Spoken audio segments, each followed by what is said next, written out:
Good afternoon, and thank you kindly for joining us on yet another soggy and rainy day. I've said this, I think, for, a week straight. Schools canceled today due to the rain. I know Greene County Public Schools canceled due to the rain. I've been told a lot of other ones either delayed start or also canceled. And it goes into the weekend. And I'm looking at the weather forecast for next week, and there's a lot of rain on the weather forecast for next week as well. The old Apple weather app is saying rain on Sunday, Monday, and Tuesday with already soggy grounds. Giddy up and get ready. Collateral damage of what? A hurricane upon us? All right, Judah's going to get headlines on screen here in a matter of moments. Roger Voisinay, welcome to the broadcast. We appreciate you, Roger. We've got to get you back on the show, Mr. Voisinay. Yesterday's program was a lot of fun. Got a lot of positive feedback from yesterday's program as we crowdsourced the oldest businesses, churches, and the most iconic operating organizations still in operation, businesses and churches on the program yesterday. You, the viewer and listener, provided the content. And what we're going to do, what Judah's been working on, is compiling that list from the show into one digestible one on one story on ilovecville.com so you can see it. We'll make sure we circulate it. I think it's compelling content. We have what we think is a pretty succinct and precise list of the oldest restaurants in Charlottesville. Now, oldest restaurants that are still in operation. Now we've put together a list of the oldest businesses in Charlottesville that are still in operation, and that should be ready soon. I've been told by the Elmer's Glue of the network that the headlines are on screen. Is that right? All right, thank you. Judah B. Wickower. Look at the screen for some of the topics we'll talk today. I want to give some love to Pro Renata for being a partner of the show. Dr. John Shabe, from dentist to beer baron. John Shabe. Pro Renata booming. Doing a hell of a job, John Shabe, with hiring people and creating new business opportunities. He lured the brewmaster from Basic City over to Pro Renata. That is quite a coup right there for a Crozet outfit that has now expanded into downtown Stanton and the Shenandoah Valley.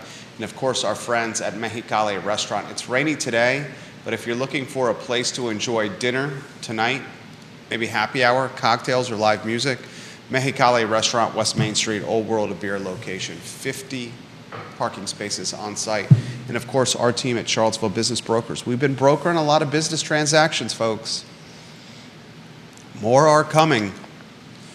More are coming, ladies and gentlemen, as perhaps some of the fallout from loans taken during the pandemic are now causing owners nearing retirement to consider expediting retirement or selling their labor of love. I think that's a lot of what's going on here. I want to talk on today's program about an intriguing real estate listing. They're called the Ivy Cottages. It's on Ivy Road. The exact address is 3500 Sunset Lodge Court. This used to be a motel actually, the Sunset Lodge Dining Room and Motel. It was founded in the early 1900s. The property features 10 thoughtfully designed one-bedroom and one-bathroom units, and it also has what appears to be the caretaker's house, an 1,800 square foot space with a main level that's actually very suitable for events or office use. It's on the market, just hit the market. The asking price is $3,250,000, basically $325,000 per room. 2.42 acres on Ivy Road. A compelling listing. Compelling listing with many of the units recently renovated and ready to go. Now, 2 of the 8 cottages are shells, so you're going to have to renovate them and bring them to market. They're providing the architectural plans. Judah, I'll direct message you this. This is the best way for me to send it to you, Facebook? Sure. I'll Facebook message it to you. See if we can get some of these photos and give me a thumbs up when the photos are ready to go. I want to talk on today's show about also one programming note. The president of the Jefferson Council is scheduled to be on the program. Is it Wednesday? Let me look at the calendar right here. The president of the Jefferson Council is scheduled to be on the program next Thursday at 12:30 p.m. live from Baltimore. He'll be in Baltimore, so we'll Skype him into the show. The Jefferson Council is really doing a hell of a job of flexing its muscle and utilizing its clout and influence to pepper the narrative with content that embodies its mission. And its mission is to return the single sanction honor code back to the University of Virginia. Its mission is preserving the legacy of Thomas Jefferson, a legacy that clearly is getting tarnished in 2024. Its mission is to promote a culture of civil dialogue and intellectual diversity, the free exchange of competing ideas. Competing is the key word at the University of Virginia.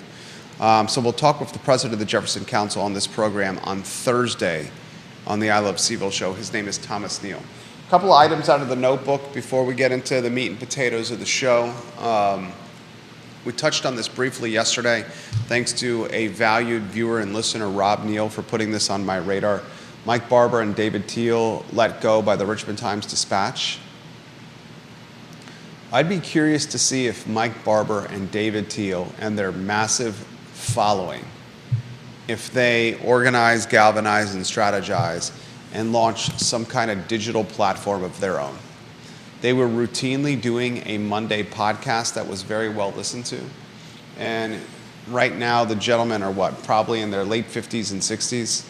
And they have children to feed, a skill set tied to sports journalism, and time on their hand.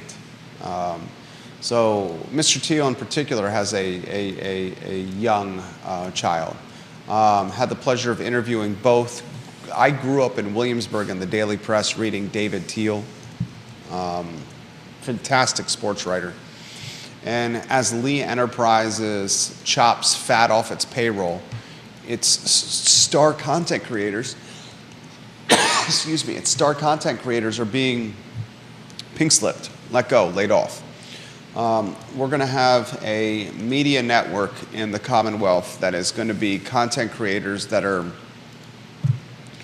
20-something-year-olds.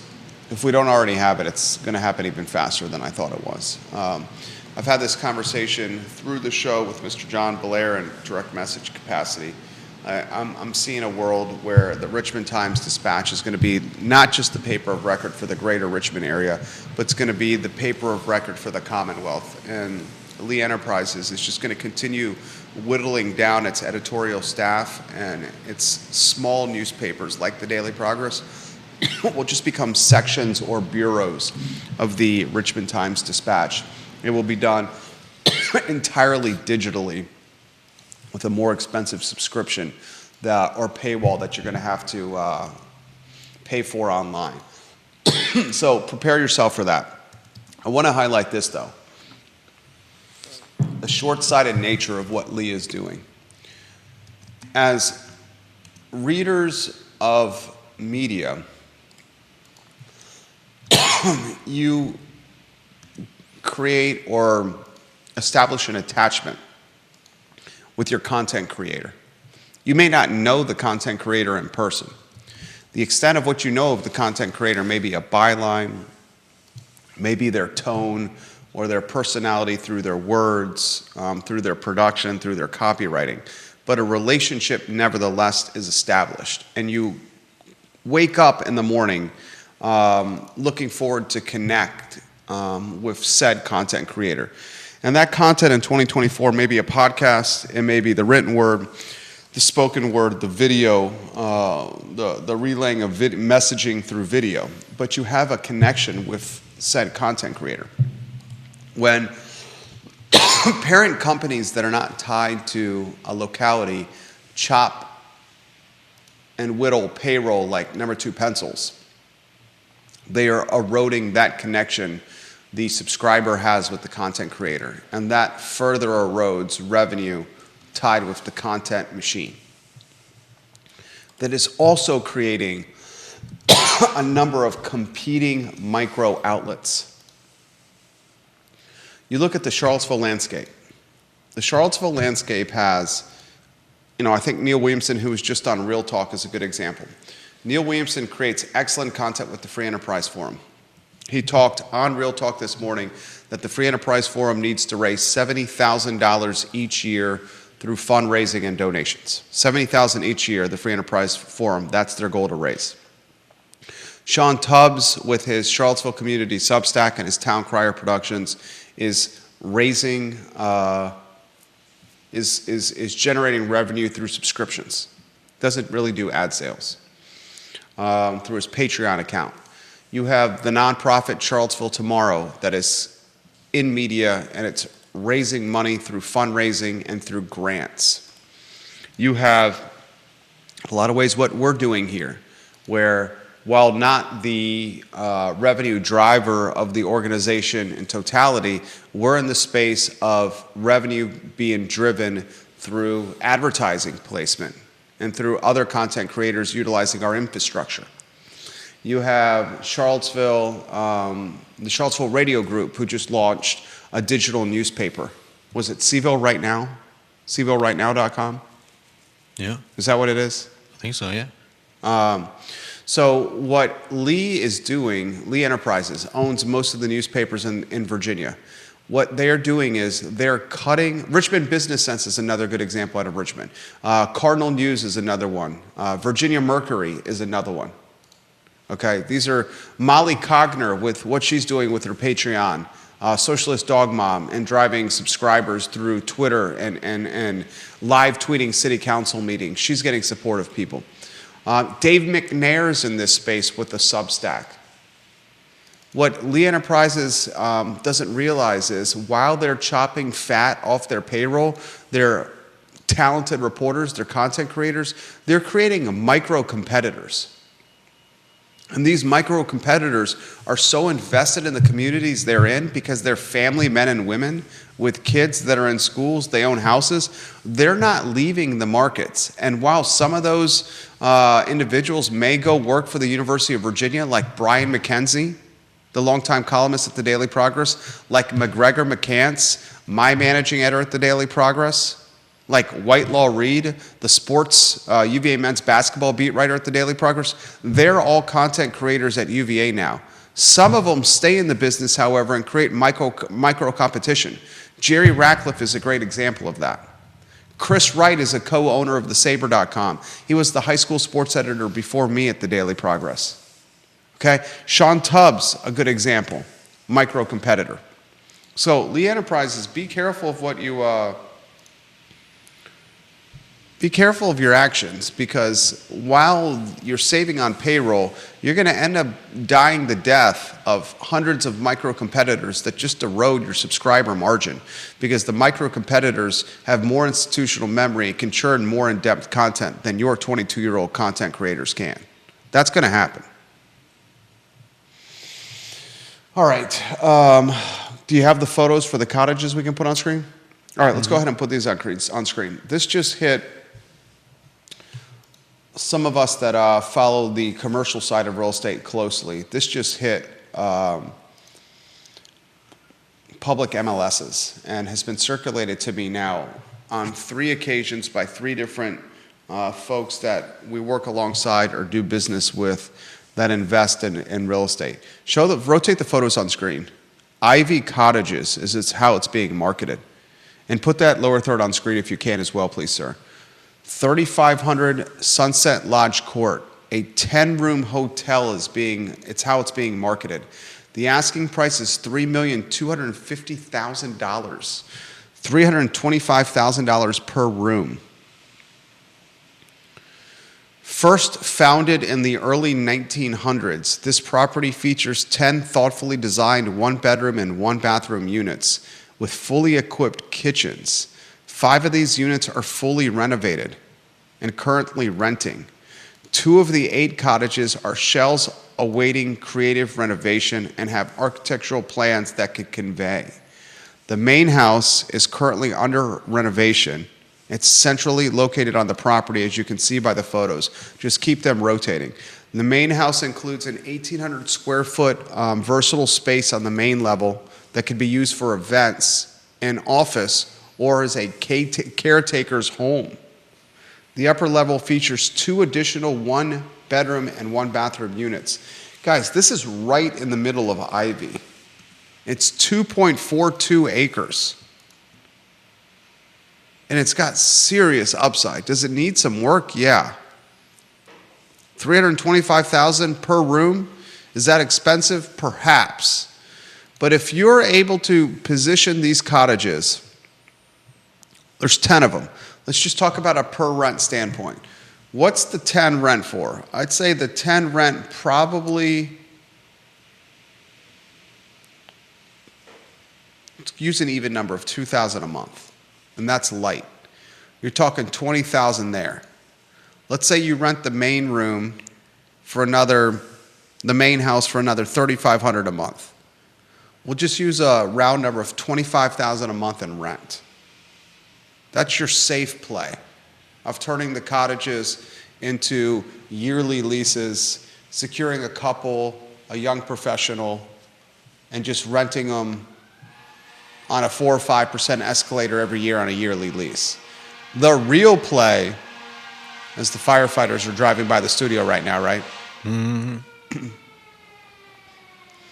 Firefighters, right now. There we go. The real play and the real money is if you can potentially position these as hotels. If you can position this as hotel rooms and rent them by the night at a $350 a month, $350 a night clip, $450 a night clip, you got a lot of meat on the bone here, especially with its positioning close to 151, its positioning close to King Family, its positioning close to Pro Renata. It's close to Selvage. It's a hop, skip, and a jump away from Boar's Head. Hop, skip, and a jump away from Farmington. Hop, skip, and a jump away from Greencroft. You form a joint venture of some capacity with one of the wedding venues and be like, let's JV with the venue, send your guest our way, maybe a percentage of that revenue goes back to the venue. And the venue says, hey, you're having a party, you need a place, an intimate place for the bridal party or the groomsmen to stay. Here's where it's at. There's where your fat margin is. An intriguing listing, just active and recent to hit the MLS. I'm intrigued by it. And it was brought to my attention this morning by 3 individual people that I trust. So I wanted to pass it along to you, the viewer and listener. They know that I'm going to bring that on air as well. All right, we'll weave Judah Wickower in on a 2-shot. Judah, first, my friend, your hands were they hurting when compiling that list yesterday with a pen and pad? When's the last time you've written that quickly? Oh, yeah. I was actually going full old school, and I got a piece of vellum and a goose quill pen. Oh, that's a Neil Williamson reference from this morning, right? Is it? Oh, no, maybe not. I thought he mentioned the goose quill pen. Anyway, he may have. How many were suggested to you from yesterday's show? Oldest running, currently in operation. Currently in operation is the key here. I don't have that many fingers. Yeah, it was something like... Was it over 50? No, I think it was closer to 40. Okay, so 40 yesterday. And there are more. Crowdsourced. There are a lot more. And these were not just restaurants. Right. None of these were restaurants. None of these were restaurants. We have that list already. So the key criteria for this list that you're putting together is the businesses have to be in operation and active today. Yeah. And how we're going to compile the content is oldest, longest running, it's still in operation, businesses. Yeah, it's not going to be. There are going to be some, I think, some blurry edges there because there are some places like what was it? I think Hansman Weeble. Okay. You know, the guy was sent to Charlottesville. Hansman. Hansman was sent to Charlottesville. Was sent to Charlottesville to the company that he worked for. Owned an office here, and eventually, years later, he took over the office and obviously changed the name. And then it was years after that before he eventually partnered with Weeble. So, where in that timeline do you consider the beginnings of that business? Was it when he first came to the office? Was it when he first took over the office? Was it when he first partnered with Weeble, and obviously it got the name that it's got now? And there's a lot of that with these businesses. Obviously, with I think businesses, it's when it was founded. I think it was when it was founded. You go by what they say is their founding date. Yeah, not all of them have a founding date. Some of them just have on their website. We've been in business for 90 plus years. Helping people for 120 years. What's the oldest one so far? The oldest one so far that we've got is a church. Let me see. It is... Was that the Grace Episcopal? Yes, Grace Episcopal Church. In Keswick? Yep. I've driven by that church hundreds of times. Mm-hmm. Founded in 1745. Good night. Or should I say, good Lord. Praise the Lord. Yeah. Okay, so the other gray area, should the churches be included in the list? Yep. Or Christ should the Episcopal. churches be pulled out and made as their own piece of content? It's a good question. How many churches do you have in there? Oh, let's see. Grace and Christ Episcopal are the youngest or oldest. What are the years for the founding of Grace Episcopal and Christ Episcopal?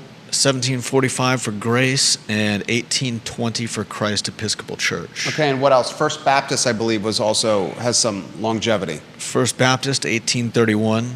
You talk about one of the most valuable pieces of property right now in Charlottesville city limits. How about the dirt that First Baptist is sitting on right now? Oh my. Mm-hmm. Oh my. Okay, businesses. Give us 2 or 3 of the businesses. Oh, let's see. Well, we've already mentioned Hansman Weeble. We've got McGuire Woods. They are the oldest non-church business on our list. Founded in 1834. We've got Riverview Cemetery Company, founded in 1892. That was a combination of two smaller cemeteries. Better Living Building Supply, 1893. Martin Hardware Co. As we mentioned, they weren't selling gas grills back then. 1893. So the oldest one's the hospital. What's that? The oldest one is the hospital? The oldest business, UVA Hospital, was 1828. So as we know right now, the oldest business in the Charlottesville area that is still in operation today is the UVA Hospital, and the year was? 1828. 1828. Unbelievable. Mm-hmm. About to celebrate 200 years of the hospital. Absolutely unbelievable right there. Yeah, it started with Anatomical Hall. Anatomical Hall? Yep. First Baptist, Park Street, Bill McChesney. And he says, Bill McChesney, the mayor of McIntyre, churches should be on a separate list, Judah. And did anyone mention Keller and George? Keller. I don't remember that one being on there. Keller and George, no one did, is now under the Schwarzschild umbrella. No, we do have it on here. I haven't. But I think I got it from somewhere else. I found a list of some old businesses that I was going to add in, but I've left them out of the overall list so far, and I haven't gotten to them anyway. 1873 for Keller and George. I've got 1875. Well, it says Schwarzschild, Keller and George Jewelers has called Charlottesville home since 1873. It's on their website. All right. 1873 for Keller and George. Bill McChesney, good call. We'll work on this and put it together for you guys. John Blair's watching on LinkedIn and said, you guys have absolutely killed it this week with the shows. I don't know what it was about this week, but they were all A++. Thank you, John. He suggests bringing David Teal onto the Jerry and Jerry show. I'll reach out to Hootie Ratcliffe about that. That's a great suggestion on David Teal, someone I've admired since my childhood. Reading him since my childhood, David Teal. He used to come on my sports talk radio on ESPN Radio, my sports talk show on ESPN Radio back in the day. We'll keep you posted on when that content is released. It's going to be released on ilovecville.com. Obviously, yours truly wants it out as soon as possible, and the guy that's compiling the content says this is time-consuming. Massively time, and there aren't always photos, which is, I've got to look and look and look. Well, if they're not photos, you go with the name, and then you can potentially do, like, worst case scenario, a Google map picture with a circle around it. Or you could probably crowdsource the picture with one of the viewers and listeners sending you a direct message with what you need, because all they have to do is drive by it in person, pull out their iPhone, and take a picture. That's fair. Right? Yeah. I mean, just because the photos are not online doesn't mean we can't find the photos. Yeah, because these businesses are still in operation. If that's what we want, I could also go on Google Maps and that's what you do a street view. In fact, that's even better. That's what we do. We go street view if there's not a historical picture. But I think what is probably going to happen when this list is published on I Love CVille, I think it's going to go viral. And once it goes viral, I think the owners of the business are going to see the content on the list after it's gone viral, because it's going to be brought to their attention. And then make sure your email address and contact information or some way to contact you is on there. And I think they will send themselves the content to you, their hero historical pictures to you via email to update the list. And we want to caveat this. This is not the Bible. Right. It's not set in stone. As Brian Pinkston said with the new zoning ordinance, this is a living, breathing document that can be changed. B. Pinks said this. So the same could be for this as well. All right, a couple of other items out of the notebook. And Bill McChesney says South Plains Presbyterian in Keswick began in 1819. South Plains what? South Plains Presbyterian in Keswick. Okay. 1819. South Plains Presbyterian in Keswick. 4 words there. All right, we'll go to and tell me that year again. 1819. This is where you just want to write it down so we can save time and go to the next topic.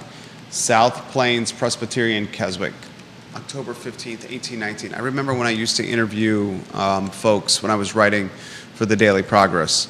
We recorded everything with a recorder, and this was before we were doing it on our phones, because at the time I just had a normal cell phone. It was not an iPhone. So everything was recorded as a backup option. But because I was on deadline, I would write hero quotes, and a hero quote is like the 2 to 3 sentences that you know is going to show up in the 15 to 17 inches that you had to write in less than 30 minutes. I would write the hero quotes down on my notepad. Mm-hmm. And then I'd have them backed up on the recorder. The notepad always trusty and the most efficient way of doing it. Let's go to the hazing headline. Put the hazing headline on screen and give us the who, what, when, where, why of that hazing headline. Mr. McChesney, thank you very much for that. And Edward Herring, welcome to the show, a new viewer and listener that was on Today y Mañana yesterday. Mr. Herring, thank you for watching the program. First headline, Judah Wickower, show is yours. All right. Anti-hazing legislation has been passed in the U.S. House. I thought this was particularly apt, considering what we've been hearing coming from UVA with the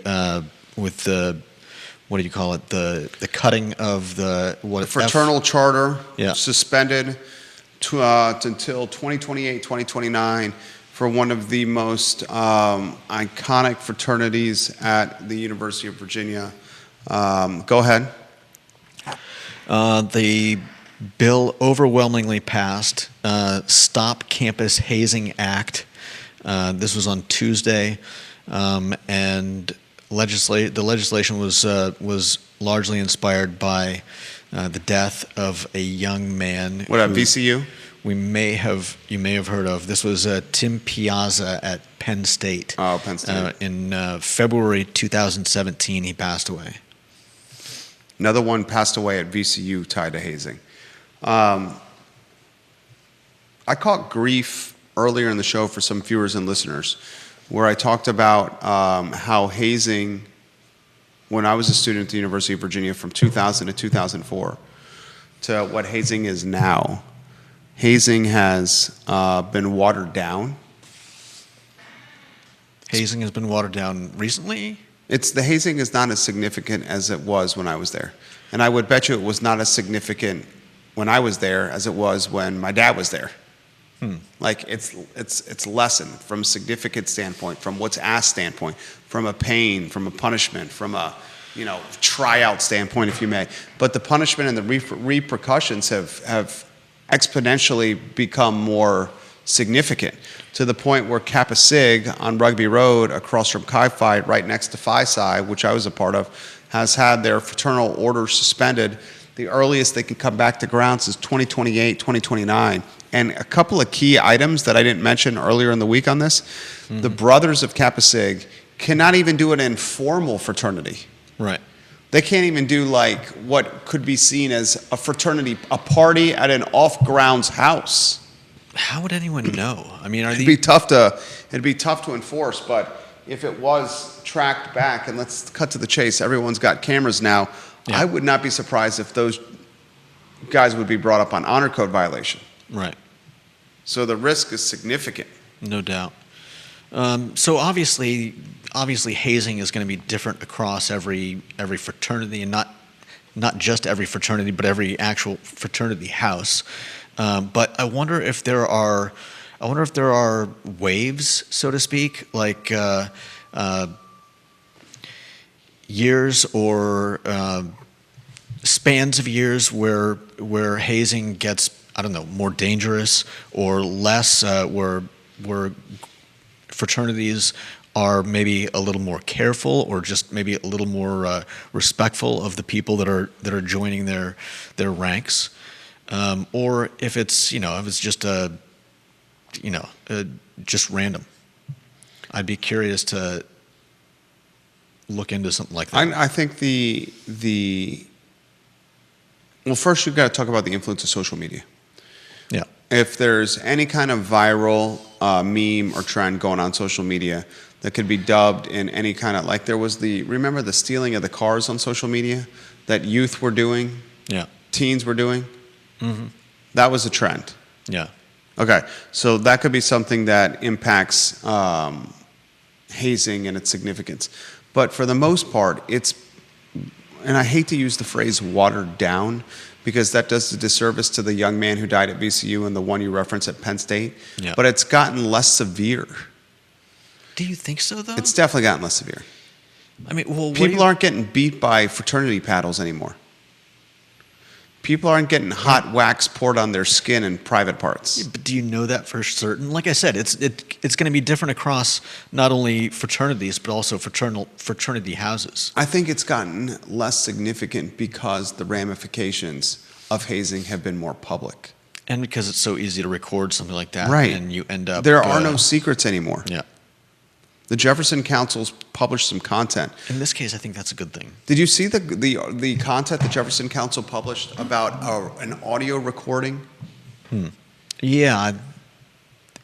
That was an interesting article. I didn't read the whole interview, but the basic allegation was whether or not the university, whether or not UVA comes down harder on fraternities than it does on left-leaning, protest students. So this was tied to protesters. The fraternity Theta Chi.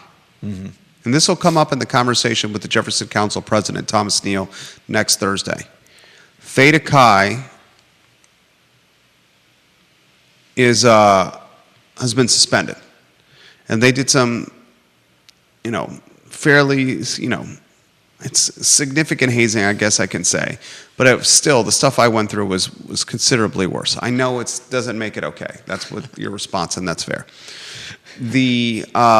One of the members of Theta Chi was interrogated. This is from the Jefferson Council website, by Donovan Golick. Yeah. And he's the Assistant Director of Accountability with Student Affairs. This man was secretly being recorded while interrogating a Theta Chi member. Yeah. And while he was trying to get the Theta Chi member to rat on his brothers and to let him know what was going on, he threatened this student by reporting him to his ROTC commander. He was an ROTC student. He said, I'm going to report you to your ROTC commander. I'm going to file honor charges against you. Yeah. I'm going to file obstruction charges with the Student Judiciary Committee. He said, you're going to lose your ROTC scholarship. You're going to be temporarily banned from grounds. And then this Assistant Director of Accountability with Student Affairs, Donovan Golich, said this, quote, I'm done with people like you. I don't duck, quack, quack around, end quote. I mean, I don't know how UVA will respond to how this guy is interrogating a student. I just remember that a fellow fraternity member in California at USC once got out of a ticket because of a comment like that. The cop that pulled him over basically Police said, officer. The police officer that pulled him over basically said, I hate UVA kids like you, and he brought that to court with him, and the judge threw it out. I mean, it was just it was a speeding ticket. But the fact of the matter is, if you're, this guy Golich does not sound like he doesn't sound like he's just an investigator. It sounds like he's got a vendetta. Yeah. He's got a vendetta against Greek. Yeah. And fraternities and sororities. Now, the Jefferson Council makes this argument. It's this same guy, this Donovan Golich guy, the Assistant Director of Accountability, that was tasked with pardoning, for lack of a better phrase, pardoning the pro-Palestine protesters.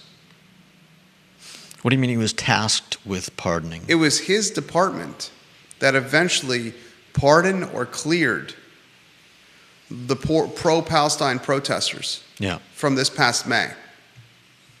So the Jefferson Council offers a dichotomy, or says, is this a catch-22, or is this what's a better phrase for what I'm going for?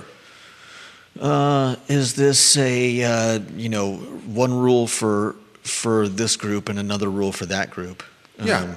Biased. Is this bias?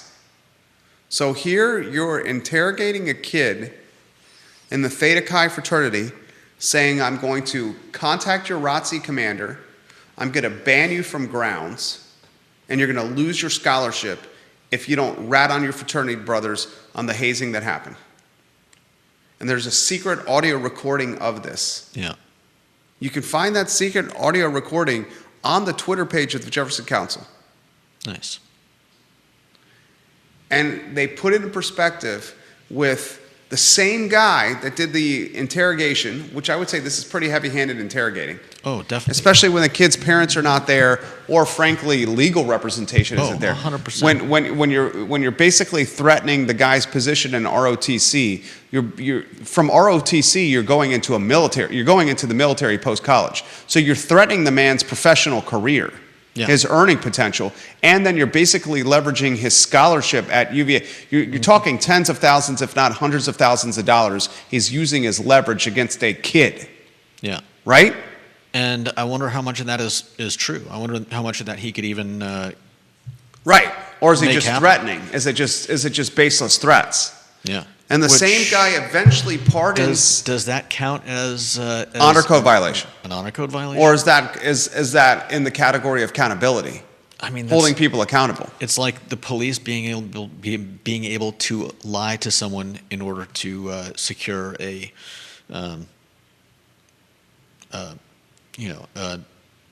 A confession. Yeah, confession. So, Viewers and listeners, what are your thoughts there? Bill McChesney wonders if Golich was hazed when he was in college. Ray Cadell is on the road to show 1 of 3 this weekend, and he's listening while he's driving right now. We love Big Ray and the Cool Cats. We love Bill McChesney. Vanessa Parkhill, maybe the hazing is getting more attention because of the deaths. While most would see the paddles and hot wax examples you just gave as torture, those acts are less likely to lead to death on the surface. yeah. The Jefferson Council says the same guy that's using heavy-handed interrogation tactics to what's the word? Coerce a confession out of a kid was the same that eventually pardoned the pro-Palestine protesters that were still breaking rules, albeit maybe you can call them, I would use the word stupid rules. How would you characterize the rules? I would say that there's not a complete equivalence with the two groups that he's talking about. In Okay, two make that instances. argument. Well, you're right. They may or may not have been. They technically were against the rules. But which rule exactly? I mean, there was some last-minute rule changes that were pushed through by the university in the middle of all of this going on, and Well, they were asked to leave. it largely sounds like they were following what they've been asked to do. They only put up tents on I believe a rainy evening, and then hadn't taken them down the next day. The whole thing sounds a little heavy-handed. It's 100% heavy. I thought it was BS. Yeah, and so I don't really have an issue with them dropping the charges, especially considering that the attorney's office decided not to charge the kids. The whole thing, we've talked about the insanity of bringing in the Virginia State Police with riot gear and pepper spray. I don't see a whole lot of equivalence with what happened there and what happened here. But that being said, maybe that does show this guy's willingness to go a little easier on people that he Identifies with, possibly, yeah. right? That he sympathizes with, empathizes with, has human connection. Yeah. It's hard to say without knowing more about the guy. This will be something that comes up on Thursday's show. This is from Deep Throat, who's fresh from lobbying the what'd you do yesterday, Deep Throat? Lobbying the legislator in Austin. Deep Throat did. He said the UVA admin hates Greek, but then they don't provide alternative housing at a reasonable price. Seems counterproductive. Huh.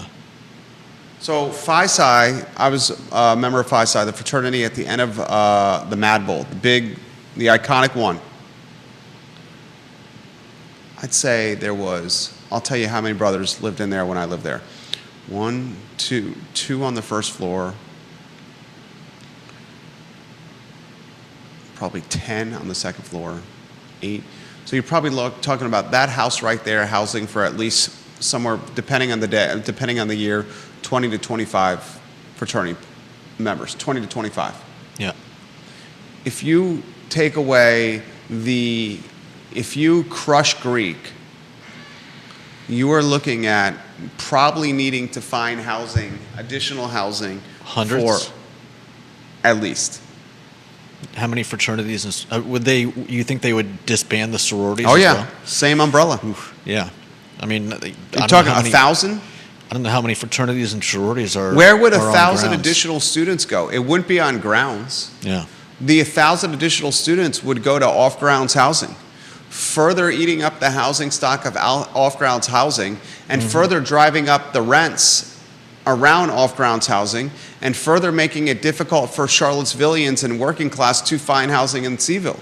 You would basically put an additional 1,000 students with mommy and daddy's credit card and mommy and daddy's checkbook into the housing ecosystem, cannibalizing stock for working class. Yeah. Think about that.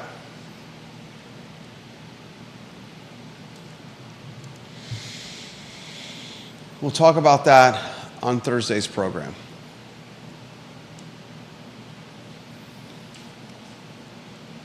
It's definitely another arrow in the bad PR quiver, a secret recording of an administrator heavy-handed interrogating a ROTC student, saying, "I'm going to tell your commander, ban you from grounds, and strip you of your ROTC." Oh, wow. scholarship. Listen to this. This is from College Vine, so take it with a grain of salt, I guess. But they're saying that approximately 30% of UVA's undergraduate population is involved in either a fraternity or sorority. Yeah, it's less than that now. It's less than that now. And so you're saying that number of 1,000 is light. But remember, the point is this, Judah. Not all of them live in the house. Right, You can be a member of the fraternity and sorority and not live in the house. Yeah, that's true. So those people that are not living in the house are already part of housing. Mm-hmm. So they wouldn't cannibalize other stock. Yeah. The question is, how many live in a fraternity or sorority house? Mm-hmm. I don't have that number. I wonder where you could find that number. All right. A couple of other items out of the notebook here. We talked about the Ivy Cottages for sale. There's the fixer right there. We don't need to go to the Market Street cam because we don't want to dox the fixer. What was the last item? The last item on our list? Yeah. The CVille engineer. What's that? The CVille engineer. You're gonna put that on there? The CVille engineer with the dating website? All right, This will be a fun way to end the program. I mean, it's not necessarily a dating website. I know it's called Surprise Date Spot, but... What's it, surprisedatespot.com? Yeah. It's in beta. It's a Charlottesville, a coder has built a website that's in beta called surprisedatespot.com. But it works for... I saw the interview happening yesterday afternoon outside Draft Tap Room. NBC 29 interviewed him. It works outside of Charlottesville as well, though. Well, he's trying to scale it outside of Charlottesville. Yeah, I mean, I just clicked on Fredericksburg. I'm not trying to poo-poo anybody's entrepreneurial journey, but explain to me how this is different from Yelp. The fact that there's a spinning wheel on there, if you don't want to make a decision, it picks the spot for you. I spun the wheel. On date night, guess what I got? I got the Noodle House. If on date night with 2 children and we spent $100 on a babysitter, if I took my wife to the Noodle House, she would be like, "You dummy." Well, you can select and deselect things. So you can, if you want, you could just do Asian and have it surprise you with an Asian place. Okay. Or you could just do Latin American. Can't we just pick our own places where we're going on date night? You certainly can. But this is for people that The don't value want proposition to, of or, this website is a spinning wheel that picks a place for you. and sometimes that's what you need. When I go to Judah's gonna wine and dine you ladies on date night, but the spinning wheel is gonna pick the location for you. It's completely random. We may end up at McDonald's. We may end up at... We may end up at Marco and Luca. Not throwing shade on Marco and Luca. Yeah. Not throwing shade on Marco and Luca. I think it's a fun website, and it's easy and fast. After church, my parents and I are never in agreement about where to go have lunch, and sometimes having an outside pick can be helpful. Okay, fair enough. Give them the URL. We'll give the man some props. SurpriseDatespot.com. SurpriseDatespot.com. There it is. I'll close with this. We've had a week of rain, and the rain's going through this weekend, it's looking like, although maybe some sun tomorrow. I've had a handful of restaurant owners reach out to me and say, "Jerry, please remind your viewers and listeners that when we lose business on the weekends, like the reservations are suggesting, it really, really, really, really hurts our bottom line. Because the Thursday, Friday, Saturday, and Sunday are how we make our money." And they said the last thing we need is to lose one of our key weekends. And from their standpoint, they have about 40 key weekends a year because they don't call much of the first quarter a key weekend with credit card debt and all the mounting bills from Christmas and the holidays. Mm-hmm. So I'll close with this. Now more than ever, support the businesses that you love if you want to see them have the kind of longevity that the list that Judah's working on will embody. Mm-hmm. It's the Friday edition of the I Love CVille Show. Judah Wickower's been on point all week. My name is Jerry Miller. Thank you kindly for joining us. So long, everybody.